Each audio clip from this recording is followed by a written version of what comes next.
Hello, everyone. Happy Monday. Welcome to the Trish Regan Show. We got a little surprise there at Madison Garden over the weekend, right? How strong that team is, making his way into the building. One of the bigger mixed martial arts fans I know, President Donald Trump, taking his octagon side seat for UFC. We're going to talk all about that appearance. That was, if you're listening to this on Apple Podcasts, that was Donald Trump there at Madison Garden for Fight Night, accompanied by none other than Tucker Carlson. So, of course, the rumor mill starts. Could Tucker Carlson be the VP pick? We're going to talk about that. You also saw him with Kid Rock and with Dana White, who's president of Ultimate Fighting. We'll get into all of that. But meanwhile, we get a lot of news to cover in light of talk of a mistrial in New York for Donald Trump. San Francisco suddenly turning the whole cleanup act on, right? Because they get all the dignitaries coming in from China. What's that all about? And there's this disconnect, a huge disconnect between Israel and the U.S. right now when it comes to what happens once they get Hamas. What happens in Gaza? Well, they're miles apart, even though they're pretending otherwise. We're going to talk about all of it. It's really good to have you here. Welcome to the program, everyone. We're brought to you, as always, by LegacyPMInvestments.com. If you're interested in buying gold as a possible inflation hedge, a lot of people like to do that. It's one of the ways you can hopefully hedge inflation. You saw Moody's the other day. We're going to talk about that too, because they sounded the alarm, Moody's investments in terms of our credit rating. Anyway, we're brought to you by LegacyPMInvestments.com, 1-866-589-0560. That is their number. You're welcome to give them a ring. We got a lot going on. A lot. I want to start first here with this crazy trial. It's going on in New York as we speak again today. Don Jr. is testifying again. And Leticia James, who you know is the AG there in New York City, is really determined, right? She has been from the beginning. I've played you all the clips of her saying she was going to go and get Trump, and that's why it was really important that she get elected, because she had to get him, right? So now she's starting to follow through on those campaign promises, and it's become quite contentious. You see, there's one judge in the case. They've tried to get it recused. It's not working, of course. The judge is like, nope, you're here. I think it's going to have to go to a much higher level court. But now there's talk of a mistrial. Before we get to those comments, first, listen to Donald Trump, why he thinks this is so bad for New Yorkers and why taxpayers are kind of being defrauded here with this sham trial, if you would. Take a peek. This is an Attorney General, Leticia, that went out and campaigned on, I will get Trump. I will get Trump no matter what. I'll get Trump. I promise I'll get him. We have 2 tapes on her now that have come out since the trial because people took tapes of her because they couldn't believe her ranting and raving like a lunatic. But just as the Attorney General of New York State, Leticia James, and she shouldn't be allowed to be Attorney General. She's defrauded the public with this trial. She said that Mar-a-Lago, she convinced the judge at Mar-a-Lago, which worth in Palm Beach, Florida, the most expensive land in the world, I guess, and the most expensive houses definitely in the world. At Mar-a-Lago, the biggest house, the most spectacular place in all of Florida, was worth $18 million when it's worth approximately, could be close to 100 times that amount.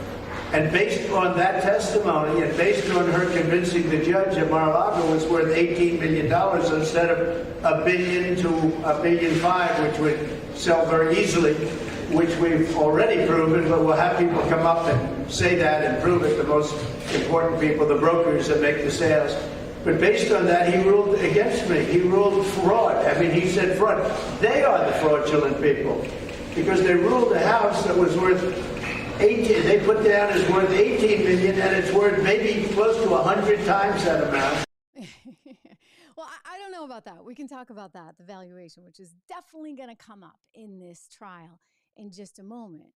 But first, here is the attorney for Donald Trump, who's clearly very frustrated. She's on Fox over the weekend, and she's speaking with Maria Bartiromo, my former colleague over there, and she's saying, look, I can't say a lot, right? Because there's this gag order.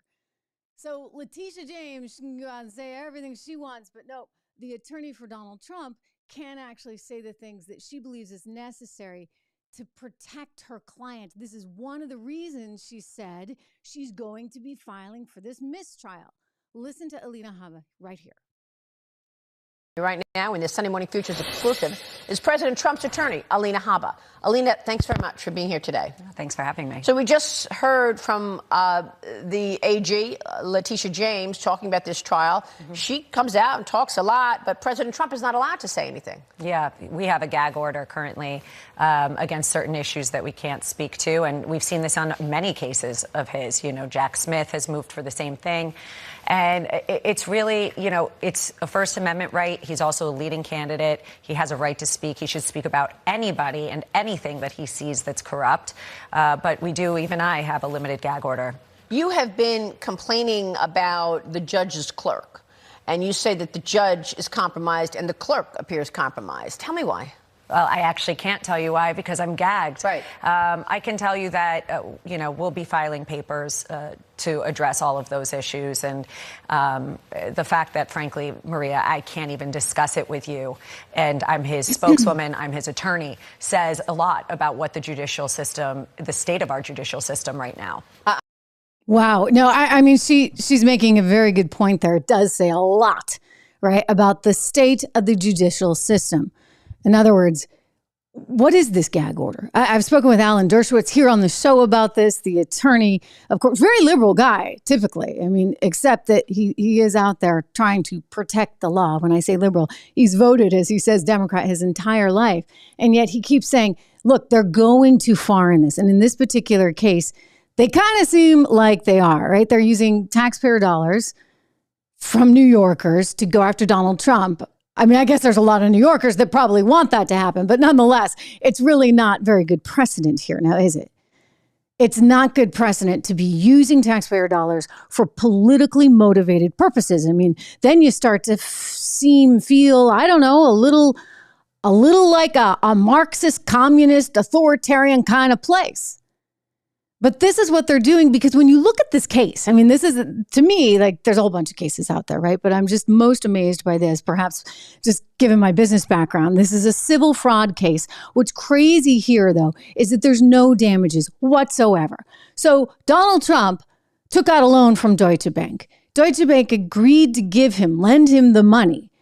And he paid them back with interest. So guess what? Deutsche Bank and Deutsche Bank shareholders and Deutsche Bank investors, everybody made money. So there's really no damages. There was no problem. Well, Leticia is saying, but wait a second. You know, he lied about the square footage, and he lied when he estimated the value of Mar-a-Lago. Well, I think we all know, any of us who lived through 2008 certainly know this, do we not? That value is relative. Especially when it comes to real estate, which is why if Deutsche Bank is going to make the loan to Donald Trump with the idea that Mar-a-Lago is the collateral, they better be sure that Mar-a-Lago is worth a little something that they could get back, right? And they did. They determined that for, you know, whatever he was putting down there, it was worth that. But he's upset, right? Because as you heard from him, she's trying to say it was worth some 18 million. He's like, no. It's worth many, many, many multiples. I mean, I think every day it gets a little bigger between you and me. He's like, by now it's got to be worth $1 billion, right? Anyway, I went on to Zillow. I looked at some of the properties nearby. I was actually just down there rather recently. Look, these are very, very expensive homes. They're right across from the water, at least from the ocean, although they're on the intercoastal as well. So you have this plot of land with water on both sides. And in the case of Mar-a-Lago, you're talking about, 22,000 square feet per Zillow, 15 bedrooms, 16 and a half baths. I don't know how many acres, but I thought this was interesting because Zillow has a property for sale relatively close to it for nearly $40 million. And here, we'll take a look. You can see it's basically, let's see if I can make this any bigger for you guys. It's basically what? Oh, okay, 1.34 acres, 1.34 acres, and there's nothing on it. Do you guys see that? Like, it's this in between the other houses. So 1.3 acres, a strip of land. We're going to make this bigger. Here we go. And close by. So I think he's at like 1100 South Ocean Boulevard. And this is a strip of land for sale. We'll see if they get it, of course, right? For $40 million. And there are homes down there for 50, for 60, for $70 million. So, I mean, not $1 billion, but 18. It might be a rather low estimate. Again, none of it really matters because the bank decided whatever he was saying was like, okay, they were willing to give him the loan and there were no damages. There's nothing, that you can say, okay, well, somebody was harmed in this situation. So why she keeps going there? Well, we know why, right? It's very politically motivated. And this is why, while Alina's going to file for a mistrial, I just keep looking at it saying this is going to have to go to a higher court. It's really going to have to go to a higher court because, again, it's the same judge over and over and over again. Arthur, I never pronounce his last name wrong. Forgive me. It begins with an E. You guys know it, right? I always want to say Erdogan. I guess the Middle East is on my mind, right, with Turkey and stuff. But anyway, the judge in this particular case, he has twice refused the recusal. He's already decided that there's fraud going on. So now he's just trying to determine how much. Leticia is arguing it's $300 million and they need to shut down the Trump company. They cannot run any business through New York anymore. As you can imagine, that would be pretty devastating. It's just weird to me because it feels sort of, I don't know, a little Hugo Chavez-esque. Remember when Hugo Chavez? You probably don't remember. I remember because I was on the trading floor at Goldman Sachs at the time and we were trading Argentine, Venezuelan, Brazilian, and Mexican debt on my particular desk. And Chavez came into power.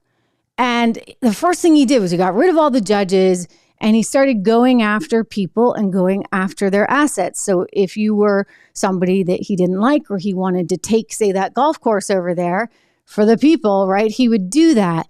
And so this just kind of seems a little Venezuelan Chavez-like to me at this moment in time. In other words, no damages, but she hates him. She's going to go after him. She's going to get him for everything she can. And that's really not very American now, is it? Right? What do they say? Find me the man, I'll find you the crime. Anyway, look, they don't want him to win. You know that, I know that. They're freaking out because these poll numbers are just, wow, off the charts. Granted, we're a year out from the election, so anything can happen. I always caution that. But I think that people are really frustrated with the economic situation, with the international situation, with the border situation, and of course, with poor Joe, who, can barely keep it together. I got some video I want to show you on all of that. Anyway, here's Hillary Clinton and The View ladies talking about how, you know what, like it would be really, really, they're trying to warn you. They're warning you now, like life is over if Donald Trump wins. I think that your loss to Trump in 2016 will go down in history as one of the most pivotal times in our country, one of the most pivotal moments in our country. And it's still reeling from, Trump's policies, I think, and the deep divisions that he sowed in this country. Mm-hmm. What, policies? In your view, would happen if he were to be reelected? Policies are actually much better than policies we have now. I can't even think that because I think it would be the end of our country as we know it. And I don't say that lightly, Oh, yeah, right. You don't say that lightly. You did tell us over and over again that the election was stolen from you. I think Jimmy Carter kicked it off. Remember that? And then you just doubled down on the Today Show. And then everybody started spieling this whole, the election was stolen by the Russians. And so then when Trump tried it, that was a problem. It kind of struck a nerve, even though you guys did it first. Okay, whatever. Here's the deal. He's ahead in the polls right now, but I say, listen, don't count your chickens before they hatch, and anything could happen. The reality is the Republican Party is, I don't know, can we say messed up? Sort of messed up? It's not being run well. I like Ronna a lot, but hey, the proof is in the pudding, and you got 8 governor races, 3 Senate seats, 19 House seats that you've lost, a presidential race you lost, and then, that huge kick in the stomach there in Virginia, in Kentucky, in Ohio that we just saw. So Ronna's going to have a tough time, I think, or the Republican Party is going to have a tough time if they don't have the right leadership there, kind of helping them raise the money and then spend the money and have the organization in place to be able to execute a really smart campaign nationwide. Just look at what happened, right? And Vivek brought this up the other night in the Republican debate that did not have the main Republican on stage. Ronna couldn't pull that one off. But anyway, he makes this point, and it was just this epic takedown. Well, Ronna McDaniel is now firing back. She's trying to defend herself against Vivek's attack. And she has this kind of really weak come back. I'm going to show it to you. But before I do, you got to understand what she's up against here. Listen to Vivek, who's making some rather interesting points. Swamy, let me turn to you. Please make your case. Why should you be the nominee and not the former president? I think there's something deeper going on in the Republican Party here, and I am upset about what happened last night. We've become a party of losers at the end of the day. It was a cancer in the Republican establishment. Let's speak the truth. I mean, since Ronna McDaniel took over as chairwoman of the RNC in 2017, we have lost 2018, 2020, 2022, no red wave that never came. We got trounced last night in 2023. And I think that we have to have accountability in our party. For that matter, Ron, if you want to come on stage tonight, you want to look the GOP voters in the eye and tell them you resign, I will yield my time to you. And frankly, look, the people there cheering for losing in the Republican Party. Think about who's moderating this debate. This should be Tucker Carlson, Joe Rogan, and Elon Musk. We'd have 10 times the viewership, asking questions that GOP primary voters actually care about and bringing more people into our party. Do you think the Democrats, and we've got Kristen Welker here, do you think the Democrats would actually hire Greg Gutfeld to host a Democratic debate? They wouldn't do it. And so the fact of the matter is, I mean, Kristen, I'm going to use this time because this is actually about you in the media and the corrupt media establishment. Ask you, the Trump-Russia collusion hoax that you pushed on this network for years, was that real or was that Hillary Clinton made up disinformation? Answer the question. Go. Mr. This is how we get our country back. We need accountability because this media rigged the 2016 election. They rigged the 2020 election with the Hunter Biden. This is like hard to watch. And they're going to rig this election. It took Lester that long to say something. And Kristen just sits there like, smiling. I mean, what? But you know what? Like, he's totally right. Like, the media is a huge problem. We know that. But you've got to, I guess you got to like run 3 steps ahead or 5 steps ahead of what they're doing. So if you recognize, okay, the media is a problem, then you go and find media places that maybe won't be such a problem. If they tell you that they're taking absentee ballots, you say, okay, well, you know what? We can play that game too. And we are going to make sure that we go to every housing project, every nursing home. We're going to do everything we can to get the vote out. I mean, that's organization. That's the ground game. That's the grassroots effort that they need in the organization that's so critical. And they seem to be lacking right now. And I would just say that, you know, Vivek makes a point. When you lose that many times, at some point, you got to be held accountable, Ronna. Right? It's just natural. You look at Virginia. I mean, how could they lose Virginia, for goodness sakes? Anyway, Laura Ingraham, another one of my former colleagues, she addressed this head on with Ron in a very polite way. You know what? I give Laura a lot of credit for this because I would have interrupted Ronna so much earlier and been like, you're not answering the question, lady. I mean, she's just not. But, you know, Laura's very dignified here. She says it, although not quite in that way. Take a peek. Vivek and others are saying that under your leadership, Republicans have lost election after election, and positing the question, you know, why should you retain your job given the track record of the party under your leadership? And to that, what do you say? Well, first, I'm going to continue to focus on Joe Biden and Democrats. And I think there was a moment missed during that debate by Vivek to talk about the fact that we still have 13 American hostages in Israel. The fact that for the first time ever in the history of either party, we had a Jewish co-sponsor for a debate, and we are in very perilous times in our country. And I do think Republican voters, and I hear this echoed all the time, are tired of the circular firing squad within our party, and they're saying, can we please talk about Joe Biden and the Democrats and the border and fentanyl and crime and what's happening to our kids and inflation. You see, she's not answering the question. Definitely defend my record as chair. Listen, yeah, I mean, Ronna, I agree with you. Let me just say, I mean, all that you just said, I couldn't agree with more. But and you're right. I mean, obviously that should be a key focus. But I know you believe in accountability. You talk about it all the time. Thank you. Everyone. I mean, I'm accountable. You're right. Some accountability. Okay, that's what I asked you, and you went into another, another. I was going to go there. Sorry, I took too long on the answer. Yeah, but you did. I'm not trying to avoid anything. Let me promise you that, Laura. Listen, when Vivek didn't vote in 2016, I was leading Michigan to the first win in history. Not answering the question. In 2018, we defied the odds. We got 3 senators, people like Josh Hawley, that allowed President Trump to build attacking the largest Vivek. conservative majority on the Supreme Court. In 2022, the RNC, which is a turnout machine, right? We're not the messengers. We don't create the messages for the campaigns. Those are the consultants who get very, very well paid. Well, one of the things, Ronna, that happened was this is big. I've heard this too. People were wondering where the money was, whether they were going to get some help from the RNC. And I know at one point you said that you were not asked for money in Virginia, but a Republican source familiar with the Youngkin team in Virginia told The Angle late tonight that is false. And meaning your story keeps changing. Anyone who thinks Virginia Republicans wouldn't want help when we knew we'd be outspent isn't being serious. Ronna, they were outspent by $8 million. Glenn Youngkin did a phenomenal job, and he raised a lot of money. A lot of people don't understand fundraising. I can't raise state dollars. I don't get unlimited convention and state dollars.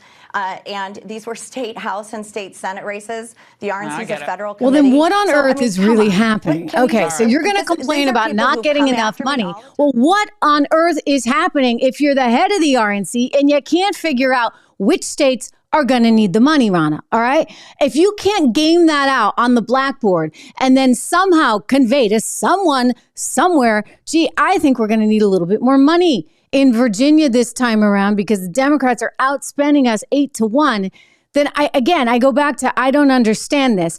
8 governor races lost, 3 Senate seats, 19 House seats, a presidential race, Ohio, Kentucky, Virginia, just absolutely getting obliterated. I mean, this is pretty darn shameful. So even though you look at the polls right now and you see that Donald Trump is way ahead, and, as he should be, frankly, under the circumstances, given the challenges that we're facing economically, given the challenges that we are facing internationally and potentially domestically, right? We have to talk about that too. I mean, these guys just don't get it. And yet they want to make sure that the Republicans don't win. So what is the Republican Party doing to confront this? This Vivek Ronna thing is very interesting and brings up some important stuff. Again, like her a ton, but it comes down to, can you do the job or can you not do the job? And let's be businesslike about it, right? Like, no hard feelings here. But, if you got a coach on a team and the coach isn't winning for you, well, then you find a new coach. Thank you very much. So that's kind of where America's at. I think America's sort of at the point where they need some kind of new chief executive. They need a new coach in charge because what's been happening has just been getting worse and worse and worse and worse. And you wouldn't think it could have been this bad, right? Like, how could we have imagined it would be this bad? We knew that Biden was kind of out to lunch on foreign policy. We knew that Blinken wasn't so hot. We knew that they didn't have a clue on the economy. But I want to play you some sound. This was just like weeks before October 7th. This is Jake Sullivan, who's head of the NSC, National Security Council, Bolton's old job. And he's talking about like how great the Middle East is now under Joe Biden because it's so peaceful. I mean, talking about being asleep at the switch. It's pretty obvious. Let's listen. And what we said is we want to depressurize, de-escalate, and ultimately integrate the Middle East region. The war in Yemen is in its 19th month of truce. For now, the Iranian attacks against U.S. forces have stopped. Our presence in Iraq is stable. I emphasize for now because all of that can change. And the Middle East region is quieter today than it has been in 2 decades. Okay. Way to go, Jake.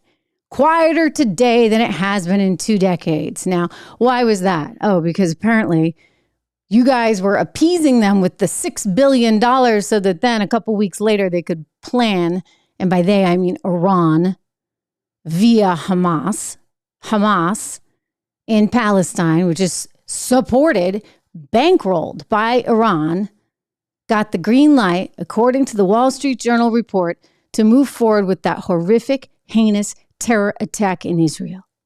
And now that same guy, Jake Sullivan, well, he doesn't like what Israel is saying about, well, hey, once we take out Hamas, we got to stay there. We're going to have to stay there a while because clearly we can't trust these people. We've played nice before and it just hasn't worked, right? Like, let's be clear. I mean, they gave up all those settlements. They even dug up graves of people and moved them off. And what did Palestine do? They doubled down and they planned this heinous attack. So Jake and Netanyahu here are not seeing eye to eye, which is troubling given that, well, I don't know, the U.S. kind of had a hand in setting up Israel to begin with, but there's political reasons for it, I'm sure. Watch. I want to play you something that Bibi Netanyahu said to David Muir about the reality of what Israel will face after Hamas is defeated. Take a listen. I think Israel will, for an indefinite period, will have the overall security responsibility because we've seen what happens when we don't have it. So what's your take on that? I mean, he's also later said they don't seek to govern Gaza. That sounds like an Israeli occupation of Gaza. Is that where this is going? That is not our understanding of the Israeli government's position, and I think Prime Minister Netanyahu has clarified his comments, as you just alluded to. The American position on this is straightforward. Secretary Blinken laid it out this past week. No reoccupation of Gaza, no reduction in the territory of Gaza, no forcible displacement of Palestinians, and Gaza should never be allowed to be used as a base for terrorist attacks against Israel or anyone else. Those are the simple principles that we are standing behind as we look to the future, and we will work with all of our partners, with the Israelis, with countries in the Arab world, and especially with the Palestinians, so that they can have a voice in what the future governance of both the West Bank and Gaza look like. Have you guys noticed how all of a sudden the tone has changed dramatically there at the White House? In the beginning, they were like, oh my gosh, this is awful, blah, blah, blah. And now all of a sudden, after Rashida Tlaib gets censured and bursts into tears because she was chanting that horrible chant, which basically means genocide to all Israelis. Now, all of a sudden, because, I don't know, the Squad and some college kids at various campuses are trying to say, well, they're on the side of the Palestinians because Israel is just the, colonial style power and they need this decolonization, et cetera.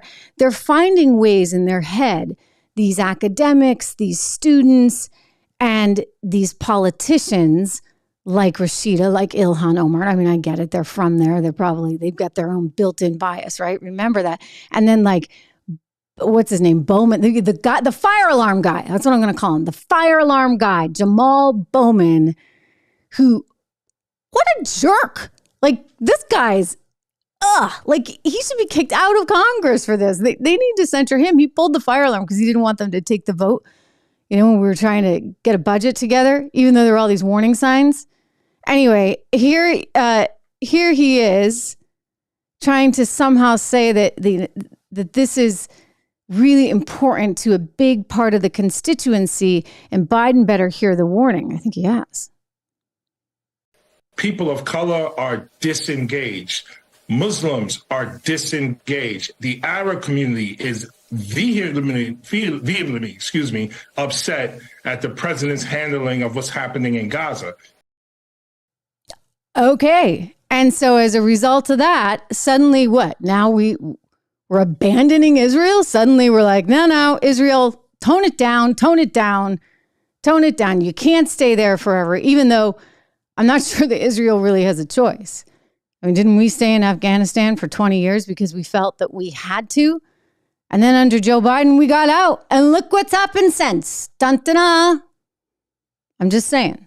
I don't love spending money foolishly or unnecessarily, but I think that we need to be more thoughtful about how we approach all this. We've got a problem going on. We've got a problem that's sort of almost within. And we don't have anybody out there really able to deal with it. It's not like Joe Biden's inspiring any confidence. I mean, with leadership like this, and I'm going to show you a clip from Veterans Day where I'm actually starting to get worried, okay? Like, I'm actually worried about the guy right now. Because it's one thing for us to be, oh my gosh, like he fell. And I hate showing you that video. Oh, he's really not coordinated. Oh, he's old. This is actually one where I'm really starting to question his mental capacity. He's up there in age and then some. So here he is at a Veterans Day ceremony, absolutely positively clueless. I'm showing you the video right now. If you're listening on Apple Podcasts, thank you. If you're not, please go and subscribe to the show. It's free on Apple Podcasts or on Spotify. And look at him here. He goes to shake the guy's hand. The guy puts his hand out to shake it. He doesn't know. He's walking back and forth. He looks so out of place. Let's watch it one more time. Because I think it's important to actually see this, and it helps give you an understanding of like the country's concerned right now because this guy is not inspiring any confidence whatsoever. He really is not sure. And it's very uncomfortable.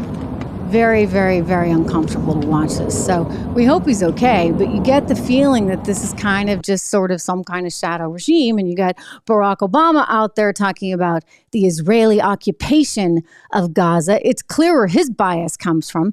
In the meantime, we actually have real problems. We have real problems because we have an element here that very much does not like United States citizens. I mean, don't think this is just about Israel. Don't think for 2 seconds. I want to show you a clip. Over the weekend, you had somebody getting cheered by a whole bunch of pro-Palestinian protesters on the east side of Manhattan over by the UN building in the 40s. I actually used to live relatively close to this, tearing down the US flag and the UN flag. You see this? And getting cheered. Taking down the US flag. They don't like the U.S. They don't like Israel. They don't like any Western power. By they, I mean radicals in the Democrat Party. And we've got a lot of them right now. And somehow this kind of stuff here happening on East 43rd Street in Manhattan is getting sanctioned by the likes of Rashida and Jamal and Bernie Sanders, who's Jewish himself. So this is a problem, especially when you hear the FBI's Christopher Wray warning us over and over again about the potential for Hamas-style attacks right here in the U.S. of A. Listen. And do not discount the possibility that Hamas or another foreign terrorist organization may exploit the current conflict to conduct attacks here on our own soil. We have kept our sights on Hamas and have multiple ongoing investigations into individuals affiliated with that foreign terrorist organization. Well, you're not doing a very good job at it. Thank you very much. Because look what just happened. And by the way, it comes on the heels of you all giving them $6 billion. I mean, that just blows me away. Really and truly blows me away. I mean, either extreme naivete or something else. Frightening stuff. And look, as we try and deal with this as a country, people are forgetting what happened, forgetting about the women that were raped, about the children that were burned, about the elderly that were beaten. They're forgetting about the 1,400 innocent people whose lives were lost. And they're focusing, by the way, you want to talk fake news, on some of the stuff that Hamas is sending out. The propaganda that Hamas keeps pushing on journalists. And so you can't really trust any of the numbers. They say there's 11,000 dead. We don't. I believe the U.S. government has come out and said that that's not actually true. And you can't trust what they're doing. Remember the hospital, great example. And the media was immediately on board saying, oh, yes, Israel shot those rockets into the hospital in Gaza, when it turned out to be exactly the opposite. The Palestinians screwed up and they shot themselves. So you've got this sort of hate, I think, of all things Western that the cool kids subscribe to, right? If you're cool, you hate the U.S., you hate America. It's so dumb and stupid and, it's a colonial power and we need to be something bigger. I mean, heck, Greta Thunberg cannot even get her message across these days because it's also corrupted by this political stuff. I mean, she's out there overseas trying to give some pep talk on the climate, and suddenly it turns into none other than, well, I don't know how you might say this other than some kind of Hamas rally, right? They completely, like, a guy literally hijacks the conversation. Watch this. He comes right up on stage, grabs the microphone out of her hand. Listen.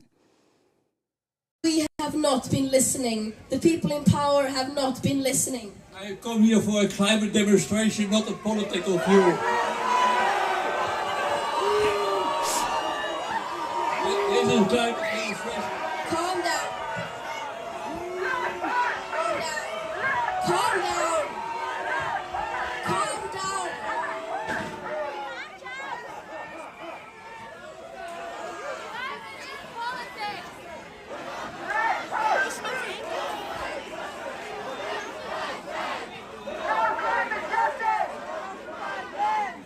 Oh, climate justice on occupied land. Okay, so you know what? This is her thing, I guess. I mean, he's saying, look, I came here to talk about the climate, not to have some kind of political view force-fed on me. But there's a political view for sure that she and her team there seem to be capitalizing on. I mean, this just keeps happening in like so many different spheres. And it's problematic because we have started to lose faith in ourselves. I'm looking at the comments. One of the viewers earlier wrote that Elon Musk is calling it a woke virus. And you're right. He's right. I'm glad you brought that up because I told you we were going to talk about that later in the show. And Elon, I think that characterization is fair in that this wokeness is a virus because it's feeding upon itself in really, really strange, bizarre ways where, you know, you get these crazy types somehow justifying things that should never, ever be justified. And feeling inclined to do so because reality sort of for them no longer exists. Elon cites, these were in some recent comments he made, by the way, this woke virus thing, cites some academic that is talking about how human beings should not populate the earth. Like we don't have a right to exist here. I mean, you just want to like make yourself extinct. We get it, okay? But not the rest of us are like that. So at some point, in order to actually preserve civilization and to continue on, we have to value ourselves. We have to value our relationships, right, between a man and a woman. And we have to recognize who we are. I love what Camille Paglia, she's a noted academic. She's so left, she might as well be right, I think. Now, she's like super left, and she's written a lot on sexuality. She's written a lot on androgyny. She'll tell you, these are her own words back in 2015 during a lecture. But she's making the point that, like, this is like the peak of civilization. When you start talking about all this crazy stuff, you kind of have reached the end, like, or jumped the shark, right? As they say from Happy Days. Proof of that. Now, I began all of my studies, my book Sexual Personae began as a dissertation at Yale graduate school on androgyny. I've always been fascinated, attracted, to the subject of androgyny, and that's what sexual personae is. I explored it in history, but the more I explored it, I realized that that historically, the movement toward androgyny occurs in late phases of culture. Okay, as a civilization is starting to unravel. Okay, and that you can find it again and again and again through history in the Greek art. Okay, you can see it happening. All of a sudden, okay, there's a kind of the sculptures of handsome nude young men athletes that used to be very robust. Okay, in the archaic period, suddenly began to seem like wet noodles. Okay, she was saying this in 2015. And that the people who live in such periods, a late phase of culture, whether it's the Hellenistic era, whether it's the Roman Empire, whether it's the Mauve decade of Oscar Wilde in the 1890s, whether it's Weimar Germany. People who live at such times, feel that they're very sophisticated, they're very cosmopolitan, I can see that. Heterosexuality, so what? Anything goes, and so on. All right, and so, but from the perspective of historical distance, you can see that it's a culture that no longer believes in itself, and then what you invariably get are people who are convinced of the power of heroic masculinity, on the edges, whether they're the Vandals and the Huns, or whether they're the barbarians of ISIS. You see, she's saying that the pendulum shifts. Right. And the danger, to bring in we want to stay right here for a second.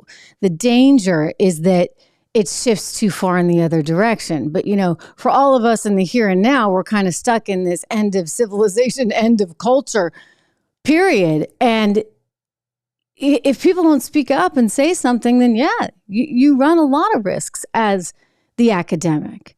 Camille Paglia has pointed out. By the way, I think she's canceled now too, because even though she's so left, apparently she's not left enough for some of her students.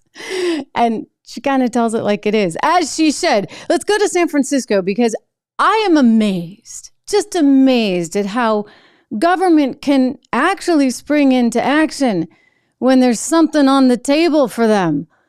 Check out San Francisco. Their homelessness situation is suddenly miraculously gone, overnight. Yes, that's right. The summit is expected to bring in $53 million, filling hotel rooms, bringing big business. And the city did tidy up for Dreamforce, but this cleanup is much more extensive. While San Francisco is in the spotlight for the Asia-Pacific Economic Conference, city leaders are making sure the city shines. Tourism is our business here in San Francisco, and we need to focus on making sure that the tourist dollars still come back. Caltrans repaving major roadways. I don't think they actually care that much about tourists. I'm going to be honest, because if you go to San Francisco these days, they care about China. They don't necessarily care about tourists.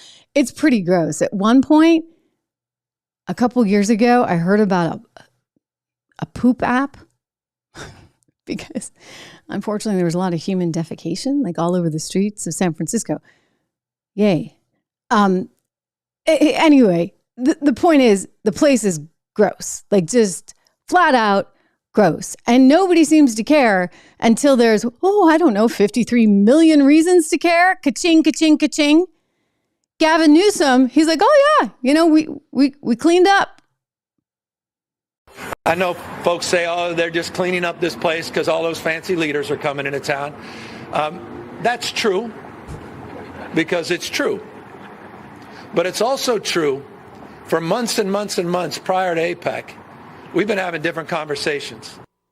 Right, because he's been having this conversation about how they're going to clean things up there in California or in San Francisco. The only thing is, I don't buy it. You know why? Just as this was all happening, guess what was happening in the southern part of the state? In Los Angeles, they had an encampment of homeless people that caught on fire. This is beneath Freeway 10. And I'm going to show you this video. So they caught on fire, and then look at this standstill of traffic. Everybody just got stuck on the highway. And the highway is indefinitely closed down as they try and deal with, imagine being in that traffic. Wow. This encampment that caught on fire. So Gavin's like, hey, we can clean things up. We can do it. But I don't think there's any real motivation to do it, because they were there in San Francisco cleaning up for the Chinese, but they're not bothering to do anything in LA. And then this thing catches on fire, causes this major shutdown. Look, you just can't operate a society like that. And you shouldn't. And nobody should have to live in that. And they're not. That's why everybody's leaving California. So good luck with that presidential career, Gavin. I actually once thought you had a shot. But between some of the rhetoric you have provided, the votes, the $5 million to every person who can prove they were a slave, plus free health care for life and wiping out all debt out there in California. If it were only that easy, right? That's his idea on how they're going to solve race challenges in California. Anyway, he doesn't really have a shot at the presidency, but he's still I think, in his head, thinking about it. All right, let's turn to Moody's, which downgraded the United States of America. I mean, can you blame them when you look at what's going on all around the country, and then you look at that $33 trillion in debt, and you look at the ineptitude there in Washington, D.C.? Moody's downgraded the U.S. Actually, forgive me. I misspoke. They signaled a warning. So let's try that again. Moody's warned the United States of America that this $33 trillion worth of debt thing can't really continue. And you cannot continue to have such gridlock, or I don't know, Jamal Bowman, the fire alarm guy, pulling the fire alarm instead of actually doing the vote on getting a budget together. I mean, this kind of ineptitude, it's going to earn you a downgrade, which, by the way, Fitch rating agency already did. I think we were AAA with Fitch, and then we went to AA plus, 2 A's and a plus. Well, Moody's is reaffirming the AAA, but there's a big but there. There's a big asterisk. They're saying that, you know what, the U.S. is really messed up. And I fully, totally agree with that. Another reason, by the way, shout out to our great sponsor, LegacyPMInvestments.com. If you're interested in trying to hedge some of this insanity with gold, you might give them a ring at 1-866-589-0560. Again, 1-866-589-0560.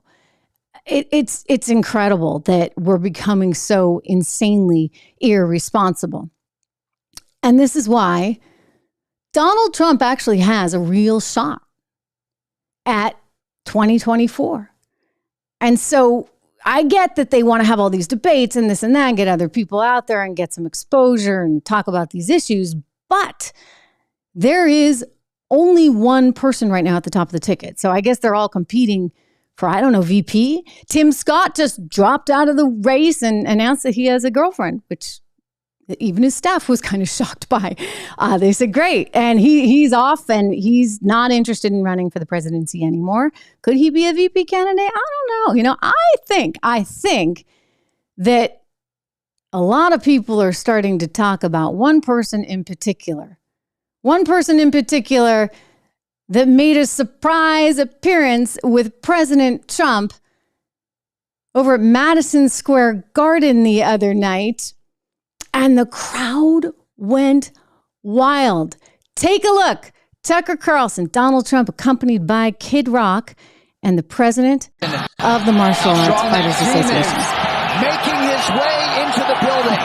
One of the bigger mixed martial arts fans I know, President Donald Trump, taking his octagon side seat for UFC 295.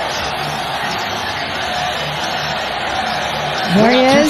Crowd's going crazy. You see Tucker Carlson behind him as one of his guests. You see Kid Rock right alongside him. And Dana White. You see Don Jr. What a crowd. They are thrilled. They are excited. Being here for the prelim coverage, but as you know, best is yet to come. Main card for UFC. All right, this was all tweeted out actually by Tucker Carlson on Twitter the other night. So everybody looked like they were having a pretty good time. Could Tucker Carlson actually be Trump's pick? What do you guys think? I'll check in with you here in the chat. I mean, hey, crazier things have happened. Maybe not. Maybe not on that one. I would say it would certainly be interesting. I would not expect this to happen. I don't want to get anybody's hopes up here. I would not expect it to happen only because, one, I think Tucker's really smart. And he doesn't want to go into politics for that reason, right? I mean, Trump, he's already in it, tough luck, right? He's probably like, what the heck? I used to just run a business and now I'm in politics and people are coming after you no matter what. So Tucker's he knows that is sort of the drill. And I don't think he necessarily wants to invite that. He's trying to build a business himself. We just had one of the investors actually in his company on the show the other day talking about it. So would Tucker do it? Would Trump ask him? Let's indulge in that for just a moment. If that were to happen, the problem would be, at least from the Republican standpoint, I mean, Democrats might love it because then they would pull all those texts. And remember all those texts that came out that I suspect were leaked by Fox about how Tucker felt about Trump? Clearly they're over it, right? I mean, and hey, I think Trump can move on. people in politics tend to move on. Don't forget what Trump said about Ted Cruz's wife and Ted Cruz's dad, right? That he killed Kennedy. I mean, so there's some things that have been said and like everybody moves on and everybody's hunky-dory. And I'm sure both Tucker and Trump could do that. But I have a feeling that the Democrats would enjoy that a little bit too much, like playing back some of those texts, et cetera. And as I said, I think Tucker he probably realizes that he can have a bigger effect from here on the sidelines, and he can, than actually being entrenched there in Washington and having to deal with all the bureaucrats. And so I wouldn't think he would do it. So which gets us back to the question of who's it going to be? Who's it going to be? I don't necessarily think Tim Scott would be the one, although he has sort of a muted enough personality next to Donald Trump that it might actually kind of work. It's weird that I say that, right? But I'm thinking about Mike Pence and how he played off of Trump. And I think that that's what Trump is really going to try and go for. He doesn't want somebody who's going to come and like suck all the oxygen out of the room. And I know you guys have talked about Kari Lake. The problem perhaps, and I'm just trying to get myself inside Trump's head, might be that Kari's a very dynamic woman. She's great.